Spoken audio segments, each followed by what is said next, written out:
আমার ভাইরা, তাদের ঈমানটা কত সুন্দর ছিল, আমাদের ঈমানটাও কত দুর্বল হয়ে গেছে। একটু দেখেন, আজকে নবীকে নিয়ে কথা হয়, কাফেররা নবীকে নিয়ে কটূক্তি করে, আমাদের দেশের মুসলমানরাও মুনাফিক মার্কা মুসলমানরা আল্লাহকে নিয়ে কটূক্তি করে।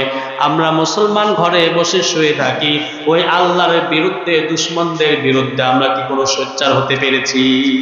পৃথিবীর মালিক যিনি, আসমান জমিন যিনি সৃষ্টি করেছেন, মানুষগুলোকে যিনি সৃষ্টি করেছেন, সে আল্লাহকে নিয়ে কটূক্তি করা হয়, আল্লাহর বিরুদ্ধে কথা বলা হয়, আল্লাহ সম্পর্কে কুরুচিপূর্ণ কথা বলে এই আবুল সরকার নামে বাউল।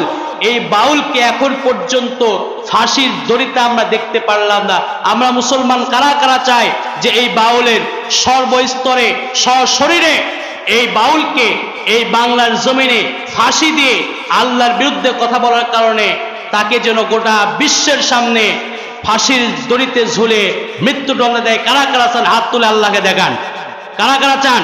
হয় না কেন? আমাদের রবকে, আমাদের রবকে, ঈমানটা জাগ্রত করুন। আমাদের রবকে, ওই আল্লাহর প্রতি ভালোবাসা আমাদের আছে সবার। ওই আল্লাহকে যদি কেউ কুরুচিপূর্ণ কথা বলে, আমরা তাকে ছেড়ে দেব? ঈমান আমাদের ছোট্ট ঈমান হতে পারে, এই ঈমান নিয়ে যদি আমরা দৌড়াতে পারি, ব্যাঙ ইব্রাহিম আলাইহিস সালামের আগুনকে শুধুমাত্র প্রস্রাব করার কারণে ব্যাঙের প্রস্রাবকে আল্লাহ রাব্বুল আলামিন পবিত্র করে দিয়েছেন। আর আমরা গোটা বিশ্বের পবিত্র মানুষ আল্লাহর বিরুদ্ধে কে কথা বলবে, হয়তো আমি তাকে আঘাত করতে পারবো না, কিন্তু আমাদের ঈমানি শক্তি আছে তার বিরুদ্ধে কথা বলার, আছে না নাই? যারা তার পক্ষ নেবে আমরা তাদেরকেও ছেড়ে কথা।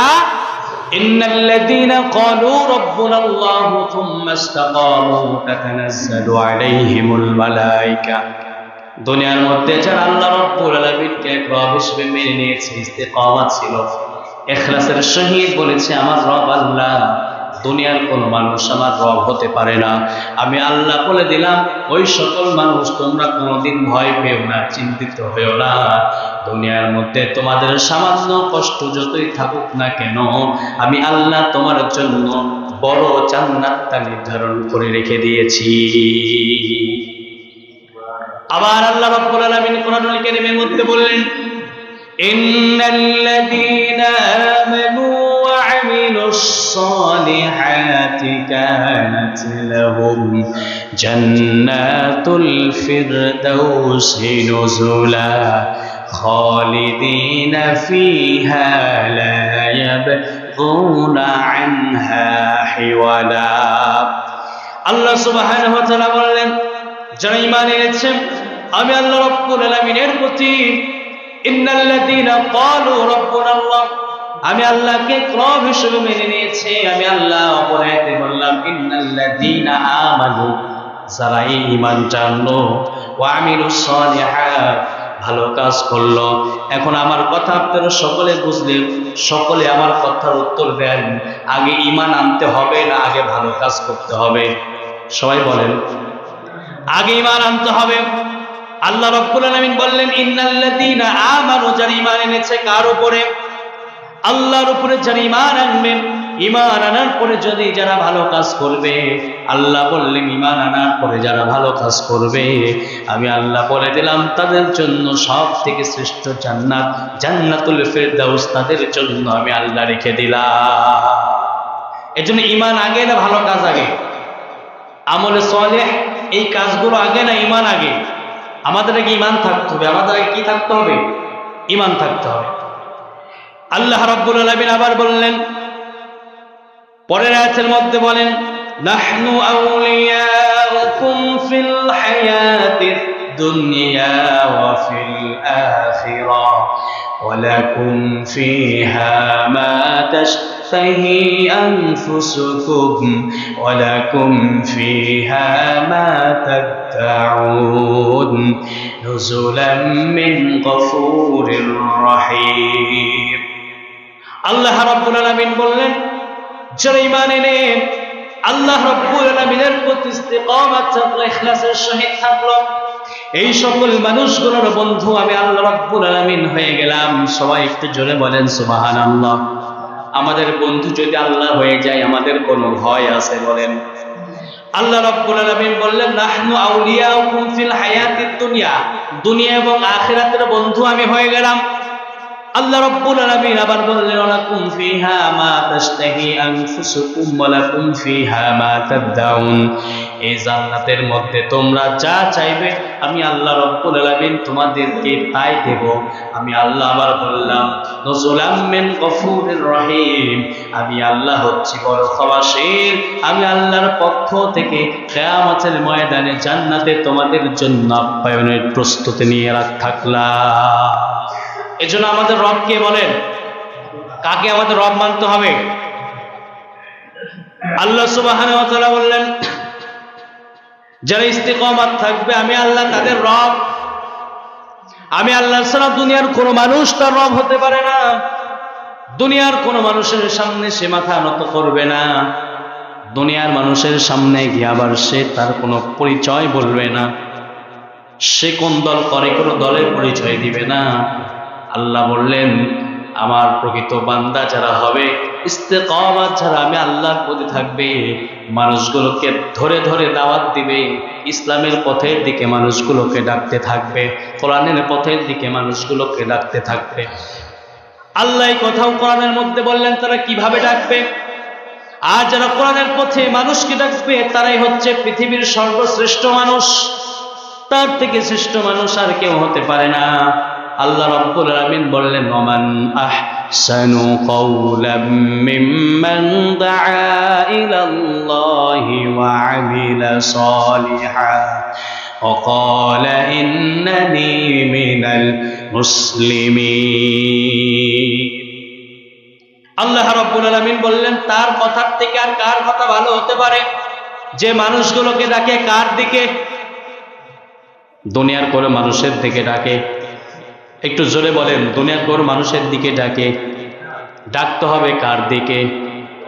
একটু জোরে বলবে না, কার দিকে ডাকতে হবে? আল্লাহ ছাড়া দুনিয়ার কোন মানুষের দিকে ডাকা যাবে? আমরা মানুষকে ডাকবো আল্লাহর দিকে। কার দিকে? আল্লাহ বললেন তার থেকে ভালো কথা কার হতে পারে যে মানুষগুলোকে ডাকে আমার দিকে, কোরআনের দিকে, ইসলামের দিকে, আমার রাসূলের পথে। যে মানুষগুলোকে ডাকে তার থেকে দুনিয়ার আর কারো ভালো কথা হতে পারে না। দুনিয়ার মধ্যে যতই মানুষ, যতই নেতার পিছনে ডাকুক না কেন, যতই মানুষের দেখানো মতবাদের দিকে ডাকুক না কেন, সব ডাকগুলো হচ্ছে নাপাক। আর আমি আল্লাহর দেখানো পথের ডাকগুলোই হচ্ছে পাক। আল্লাহ রাব্বুল আলামিন বললেন ওয়া আমিলা সালিহান ওয়া ক্বালা ইন্নানী মিনাল মুসলিমিন। তারা ডাকে আল্লাহর পথে আর বলে আমি মুসলমান। সকলে এখানে আমরা যারা বসে আছি আমরা কি মুসলমান কি মুসলমান না? আমরা কি সকলেই মুসলমান? আল্লাহ রাব্বুল আলামিন বললেন যারা ডাকে তারা হচ্ছে মুসলমান। তাদের পরিচয় দুনিয়ার কোনো পরিচয় তারা দিবে না, তাদের পরিচয় দিবে তারা মুসলমান। আমার ভাইরা, আল্লাহ রাব্বুল আলামিন প্রথমেই বললেন ইন্নাল্লাযীনা ক্বালু রাব্বুনাল্লাহ, যারা আমি আল্লাহর প্রতি ইস্তিকামাত থাকবে, রব হিসেবে মেনে নেবে, রবের পথে যারা অটল থাকবে। এখন আমার কথার সঙ্গে বলেন ওই আল্লাহর প্রতি, আল্লাহ যদি শুরু এখানে এতটুকু বলতেন ইন্নাল্লাযীনা ক্বালু রাব্বুনাল্লাহ, যারা আমি আল্লাহকে রব হিসেবে মেনে নিবে, সুম্মাস্তাকামু, আল্লাহ যদি বাদ দিয়ে দিতেন, তাতানাজ্জালু আলাইহিমুল মালায়েকা থেকে যদি আল্লাহ শুরু করতেন, তাহলে কি কোনো সমস্যা হতো? বলেন হতো? আমার কথা বুঝছেন সবাই? এখানে আল্লাহ যদি বলতেন ইন্নাল্লাযীনা ক্বালু রাব্বুনাল্লাহ, যারা আমি আল্লাহকে রব হিসেবে মেনে নিয়েছে, সুম্মাস্তাকামু, ইস্তেকামাত থাকে নাই, ইস্তেকামাতের কথা আল্লাহ বাদ দিলেন, ইস্তেকামাত নাই। এরপর থেকে আল্লাহ বললেন তাতানাজ্জালু আলাইহিমুল মালায়েকা, তাদের সঙ্গে আমার ফেরেশতা আছে, আমি আছি, সব আছি। কিন্তু আল্লাহ বললেন কি না, যারা রব হিসেবে মানবে, রব হিসেবে স্বীকৃতি দিবে, রব হিসেবে পালন করবে, পালন করার পরে আমি আল্লাহ যে রব, এই রবের প্রতি তারা অটল থাকবে, ইস্তিকামাত থাকবে, তারাই হচ্ছে প্রকৃতপক্ষে মুসলমান। এখন আপনি ডানে বামে চতুর্দিকে তাকিয়ে দেখেন, এই বাংলাদেশের মধ্যে 95% মুসলমান। সবাই কি আল্লাহর প্রতি ইস্তিকামাত আছে? বলেন আছে? আমরা সকলে ইমানদার দাবি করি, সকলে মুসলমান দাবি করি, সকলে বলে আমরা মুসলমান, আমার বাবা মুসলমান, দাদা মুসলমান, আমরা সকলে মুসলমান দাবি করি। এই যে আল্লাহ বললেন রবের প্রতি যারা ইস্তিকামাত থাকবে তারাই হচ্ছে খাঁটি মুসলমান। তাহলে বলেন এই বাংলাদেশের 95% মুসলমানকে আমরা ধরে নিলাম, এই 95% মুসলমান কি রবের প্রতি ইস্তিকামাত আছে?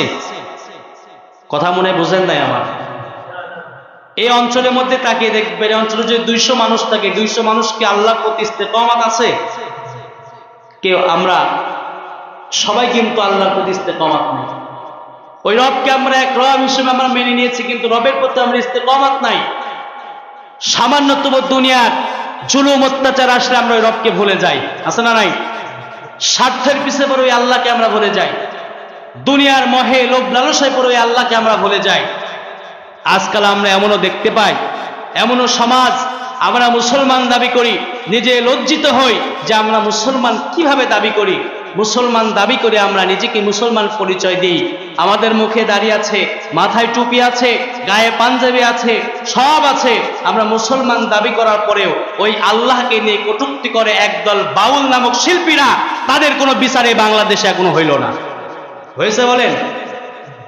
আল্লাহকে নিয়ে কি মন্তব্য করলো, কি কটূক্তি করলো? আপনারা দেখেন নাই? সবাই দেখেন নাই? সবাই দেখেন নাই? আল্লাহর সঙ্গে কারো শরীক হবে? সেও তো মুসলমান। সেও কি? সেও মুসলমান, সেও তাকে ইমানদার দাবি করে, সেও মুসলমান দাবি করে। আমার দেশে কিছু সুশীল সমাজকে আবার দেখলাম বাউলদের পক্ষ নিয়ে, যারা বাউলদের বিপক্ষে গিয়েছে তাদেরকে উগ্রবাদী, জঙ্গিবাদী ট্যাগ দিচ্ছে। কিসের কারণে? শুধু ক্ষমতার কারণে, দুনিয়ার স্বার্থের কারণে, দুনিয়ার লোভ লালসায় পড়ে। এদের বিচারক কিয়ামতের ময়দানে হবে কি হবে না? সম্মানিত ভাইরা আমার, আজকে আমরা বাংলাদেশের মধ্যে দেখতে পাই, কিছুদিন আগে নর্থ সাউথ ইউনিভার্সিটিতে আমাদের পবিত্র কোরআনকে পায়ের তলায় পিষে লাথি দিয়ে এক হিন্দু যুবক অবমাননা করলো। আমরা মুসলমান হাতে চুরি পরে হিজড়া সেজে ঘরের মধ্যে বসে থাকলাম, কোনো প্রতিবাদ করতে পারি নাই।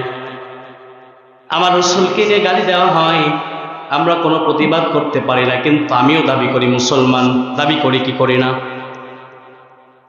সকলে নামাজ পড়ি, রোজা করি, হজ করি, হাজী সাহেব হয়ে বসে আছি, মাথার মধ্যে বিশাল পাগড়ি নিয়ে আমি বসে আছি।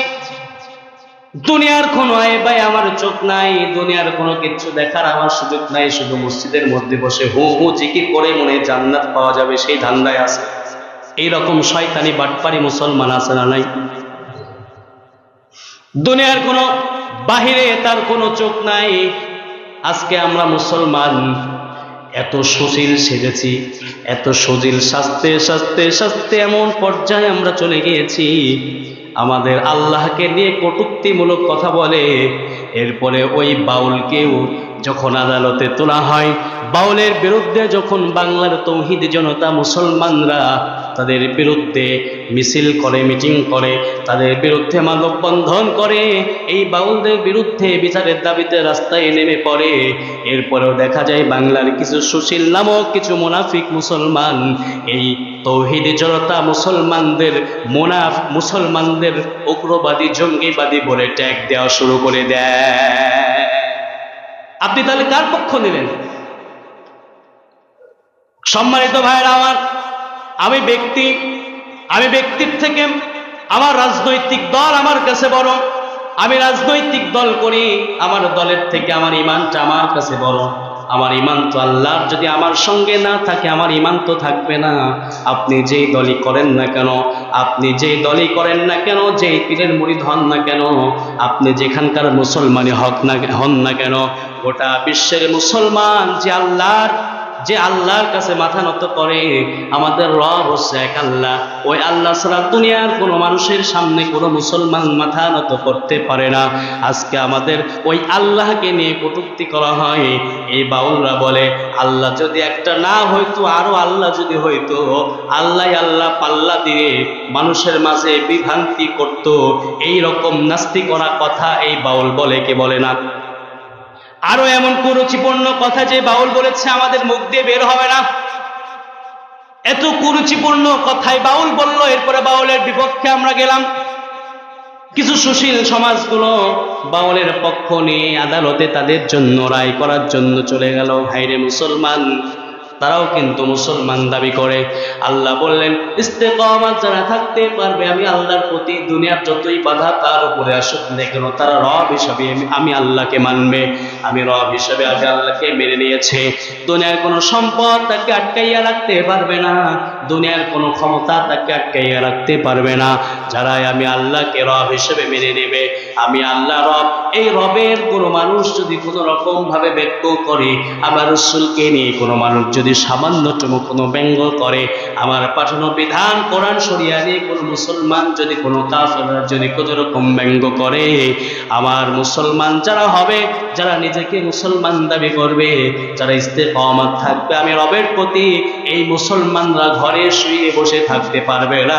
এই মুসলমানদের ঈমান জাগ্রত হয়ে ওই আল্লাহর দুশমন, নবীর দুশমন, কোরআনের দুশমন, ইসলামের দুশমনের বিচার করে ঘরে ফিরবে। বলেন ঠিক কিনা? আমাদের মধ্যে কি সেই ঈমান আছে?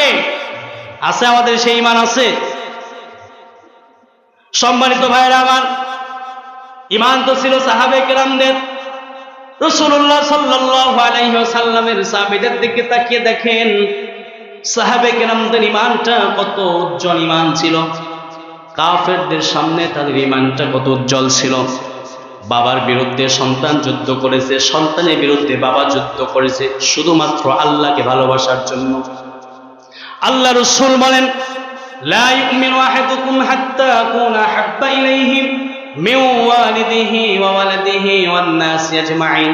আল্লাহ রাসূল বলেন, ততক্ষণ পর্যন্ত প্রকৃত মুমিন হতে পারবে না, ততক্ষণ পর্যন্ত প্রকৃত মুসলমান মুত্তাকি তুমি হতে পারবে না, যতক্ষণ পর্যন্ত তোমার সন্তান, তোমার সম্পত্তি, তোমার আহাল বায়াত, তোমার দুনিয়ার সব কিছু আছে, যত কিছু আছে, যত কিছুই থাকুক না কেন, সব কিছুর থেকে আমি আল্লাহ এবং আল্লাহ রাসূলকে যতক্ষণ পর্যন্ত বেশি ভালোবাসতে না পারবে, ততক্ষণ পর্যন্ত তুমি মুমিন হতে পারবে না।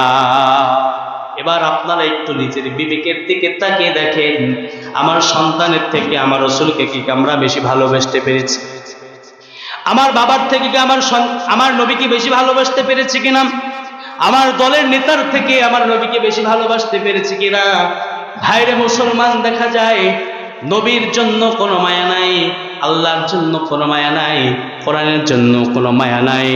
নবীর বিরুদ্ধে কথা হয়, মুসলমানরা ঘরে বসে শুয়ে থাকে, আর কোনো নেতাকে যদি একটু সামান্যতম কেউ যদি মুখ ফসকে স্লিপ অন টাং হয়ে যায়, বড় বড় লাঠি সোড়া নিয়ে নেতার এই দুশমনকে মারার জন্য তৈরি হয়ে যায়। এরকম মুসলমান তো আমরা তো এরকম মুসলমান। আল্লাহর বিরুদ্ধে কথা বললে আমরা কোনো যুবককে দেখলাম না যে তাকে হত্যা করে ঘরে ফেরার প্রস্তুতি নিতে, তাকে বিচারের কাঠগড়ায় দাঁড়ানোর জন্য আন্দোলন করতে কোনো যুবককে দেখলাম না। কিন্তু দেখা যায় কোনো নেতা একটু বিপদে পড়েছে, আরেক নেতা ডাক দিয়েছে, তুমি দৌড়ে চলে গেলে। হায় রে মুসলমান, আমরা তো আল্লাহকে ভুলে গিয়েছি, নেতার পিছনে দৌড়ানো শুরু করে দিয়েছি।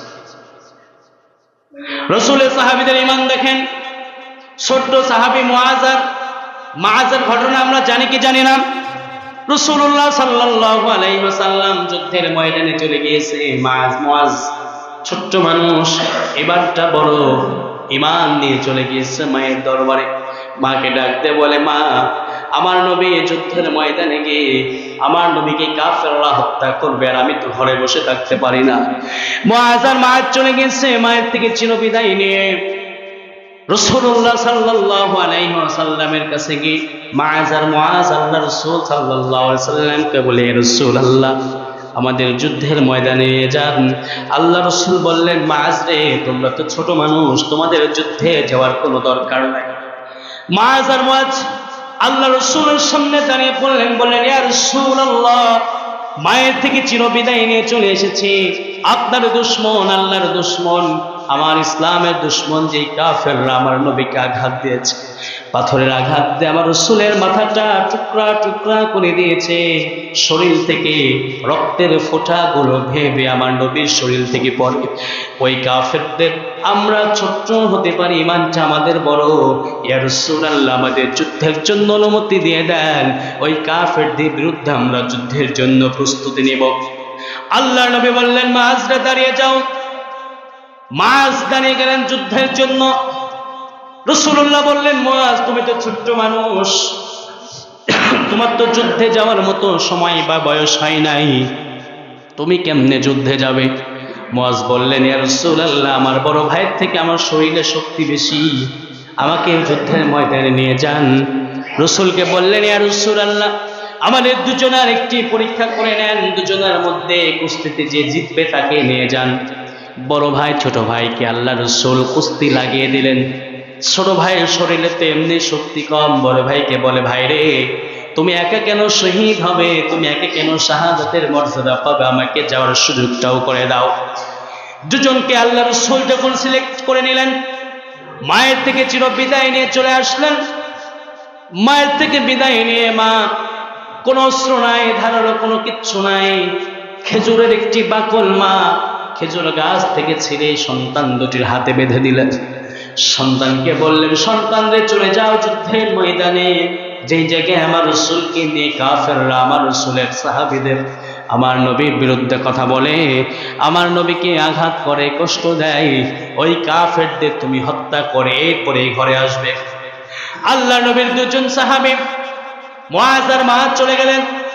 আব্দুল্লাহ ইবনে মাসউদ রাদিয়াল্লাহু তাআলা হাদিস বর্ণনা করেন, ছোট্ট দুজন সাহাবী দৌড়ে চলে এসেছে, এসে আব্দুল্লাহ ইবনে মাসউদকে জিজ্ঞাসা করলেন, আল্লাহর রাসূলের সাহাবী এইখানে আবু জেহেল কোনটা? আবু জেহেলকে দেখতে চাই। দেখেন ছোট্ট মানুষ কিন্তু ঈমানের তেজটা ছিল সব থেকে বড়। ছোট্ট দুজন সাহাবী চলে আসলেন।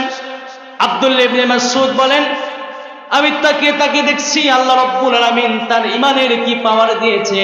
ছোট্ট সাহাবী এক করে আবু জাহেল যে ঘোড়ার উপরে বসেছিল, ঘোড়ার পায়ের উপরে এক খোপ দিল, ঘোড়াটা মাটির সঙ্গে মিশে গেল। হাতের যে বাকল ছিল, এই বাকল দিয়ে আবু জেহেলকে মারতে মারতে শেষ করে দিল জমিন থেকে। আল্লাহর নবীর দুজন সাহাবী, এই সাহাবী দুটো কাফেরদের বিরুদ্ধে যুদ্ধ করতে করতে রাসূলুল্লাহর জন্য তাদের দুজনের জীবনটাই দুনিয়ার মধ্যে দিয়ে দিলেন। আমার ভাইয়েরা, আল্লাহর নবীর ছোট্ট সাহাবী হওয়ার পরেও তাদের ঈমানটা কিন্তু মজবুত ছিল, ঈমানটা বড় ছিল। আমরা আজকে দুনিয়ার মধ্যে এসেছি, নবীর প্রতি মায়া নাই, নবীর প্রতি ভালোবাসা নাই, আল্লাহর প্রতি ভালোবাসা নাই, আল্লাহর প্রতি প্রেম কিচ্ছু নেই আমাদের। আল্লাহর প্রতি আমরা ইস্তেকামাত থাকতে পারি না। এই কারণে আজকে আমার নবীকে নিয়ে কটূক্তি হয়, আল্লাহকে নিয়ে কটূক্তি হয়, কোরআনকে নিয়ে কটূক্তি ব্যঙ্গ করা হয়। এরপরে আমরা মুসলমান ঘরে শুয়ে বসে থাকি। আল্লাহর বিরুদ্ধে যারাই যাবে, কোরআনের বিরুদ্ধে যারাই যাবে, আল্লাহর রাসূল বললেন তাকে হত্যা করে ফেলো। দুনিয়ার তার বেঁচে থাকার কোনো অধিকার নাই। রাসূলুল্লাহ সাল্লাল্লাহু আলাইহি সাল্লামের সাহাবী জাবির ইবনে আব্দুল্লাহ রাদিয়াল্লাহু তাআলা থেকে বর্ণিত, আল্লাহর রাসূল একদিন সাহাবীদের ডাক দিলেন, সাহাবীরা আমার সামনে আসো। সাহাবীদের বলা হলো, সাহাবীরা তোমরা শোনো, কাব বিন আশরাফ নামে একজন ব্যক্তি আছে, তাকে কি তোমরা হত্যা করতে পারবে? সাহাবীদের মাঝখান থেকে একজন সাহাবী দাঁড়িয়ে পড়ল, মুহাম্মদ ইবনে মাসলামা রাদিয়াল্লাহু তাআলা দাঁড়িয়ে পড়লেন, বলেন, ইয়া রাসূলুল্লাহ একে হত্যা করার জন্য আমি একাই প্রস্তুত আছি। আল্লাহর নবী বললেন, সাহাবীর কাব বিন আশরাফ আমি নবীকে নিয়ে কটূক্তি করে, আমার স্ত্রীদের নিয়ে খারাপ মন্তব্য করে, আমার আল্লাহকে নিয়ে খারাপ কথা বলে, খারাপ মন্তব্য করে। আল্লাহ নবীর সাহাবী মুহাম্মদ ইবনে মাসলামা বলে, ইয়া রাসূলুল্লাহ যেই ব্যক্তি আল্লাহর বিরুদ্ধে কথা বলবে, আল্লাহর কোরআনের বিরুদ্ধে কথা বলবে, আল্লাহর রাসূলের বিরুদ্ধে কটূক্তি করবে, ওই ব্যক্তির দুনিয়ার মধ্যে বেঁচে থাকার কোনো অধিকার নাই। আমরা মুসলমান হয়েছি, ঈমান নাই আমাদের, শুধুমাত্র দুনিয়া দুনিয়া করতে করতে আমাদের জীবনটা শেষ করে দিলাম। হে মুসলমানরা শুনে রাখেন, আমার যুবক ভাইরা শুনে রাখেন, শেষ জামানায় আমরা চলে এসেছি, ঈমানটা আমাদের মজবুত করতে হবে। আজ থেকে কয়েক শত বছর আগের ঘটনা, বেশি বছর আগের ঘটনাও নাই, 1906, 1907 বা 1923 এর মাঝামাঝির একটি ঘটনা। আমাদের পার্শ্ববর্তী দেশ ভারত, আপনারা সকলেই চিনেন কি চিনেন না? এই ভারতের মধ্যখানে একজন হিন্দু লেখক ছদ্ম নাম দিয়ে চামপতি লাল নামে একজন ব্যক্তি আল্লাহ রাসূল সাল্লাল্লাহু আলাইহি ওয়াসাল্লামের নামে একটা বই লিখলেন। বইয়ের নাম দিলেন রঙ্গিলা রাসূল। সবাই বলেন বইয়ের নাম কি? রঙ্গিলা রাসূল। এই বইয়ের মধ্যে আল্লাহ রাসূলের জীবনী নিয়ে অনেক কটাক্ষ করলেন, রাসূলুল্লাহ সাল্লাল্লাহু আলাইহি সাল্লামের চরিত্র নিয়ে অনেক খারাপ মন্তব্য করলেন। 1923 সালের ঘটনা। এই 23 সালে লাহোরের একটি প্রকাশক রাজপাল বইটি প্রকাশ করে। বইটি প্রকাশ করার পরে এই বইয়ের মালিক যে প্রকাশ করেছে, রাষ্ট্রীয়ভাবে তাকে সম্মাননা দেওয়ার জন্য তাকে রাষ্ট্রীয়ভাবে তাকে উঠানো হয়। রাষ্ট্রীয়ভাবে তাকে সম্মাননা দেবে, কারণ আল্লাহ নবীর বিরুদ্ধে যিনি বই লিখেছেন, হিন্দুরা তো আল্লাহ রসুলকে ভালোবাসে না, তারা রাষ্ট্রীয় সম্মাননা দেবেন। একজন কাঠ মিস্ত্রি ইলমুদ্দিন নামে একজন যুবক, এখানে যারা যুবক ভাইরা আছেন দেখেন বয়সটা অল্প, মাত্র 19 বছর বয়স। ইলমুদ্দিন নামে একজন যুবক ছেলে কাঠ মিস্ত্রি মসজিদের মধ্যে খোঁজ পাই, মসজিদের মধ্যে বয়ান শুনে আমার রাসূলকে নিয়ে কটাক্ষ করা হয়েছে। এই ব্যক্তিকে তো দুনিয়ার মধ্যে বাঁচিয়ে রাখা যায় না, এই ব্যক্তির বিচার করতেই হবে।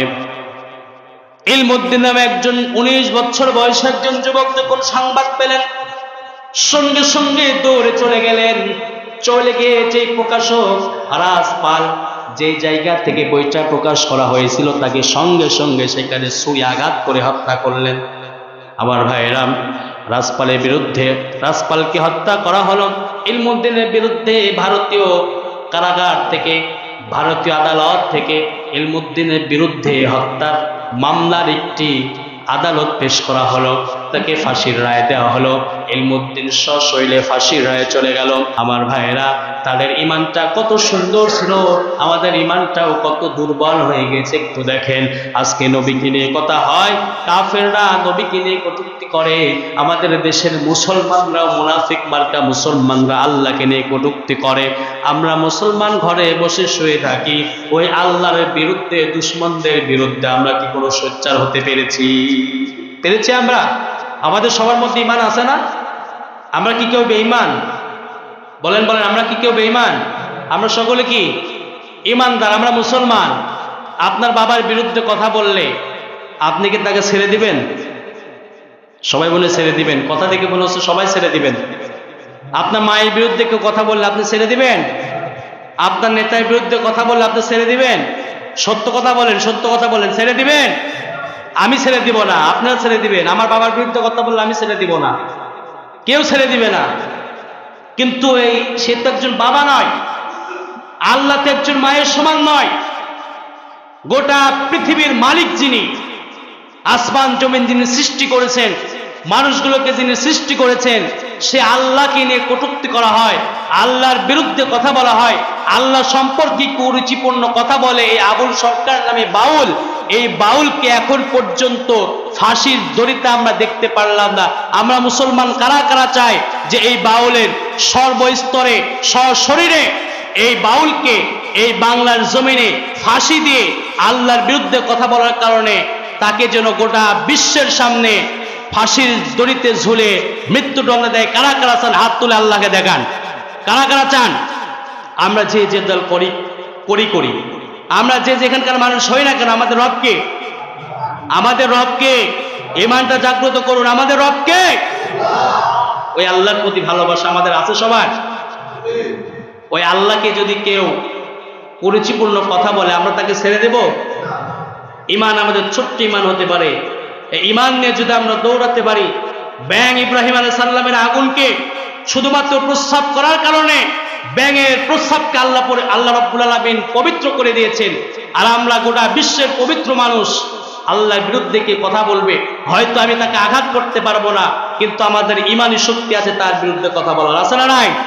যারা তার পক্ষ নেবে আমরা তাদেরকেও ছেড়ে কথা, আমার বাবার বিরুদ্ধে কথা বলবেন ছেড়ে দিব, মায়ের বিরুদ্ধে কথা বলবেন ছেড়ে দিব। আল্লাহ রাসূল কোরআন নিয়ে কেউ কথা বলবেন, তাকে ছেড়ে কোনো কথা বলা যাবে না। আল্লাহ রাব্বুল আলামিন যেন আমাদের সকলকে আমাদের ঈমানটা মজবুত করে, ঈমানি চেতনাকে আরো বৃদ্ধি করে এই সকল দুশমন কাফের কুফফারদের দুনিয়ার মধ্যখানে সুষ্ঠু বিচার আমরা দেখে যেতে পারি। আল্লাহ রাব্বুল আলামিন আমাদের সকলকে সেই তৌফিক দান করুন। সকল বলুন আমিন। ওয়া আখিরু দাওয়ানা আলহামদুলিল্লাহি রাব্বিল আলামিন।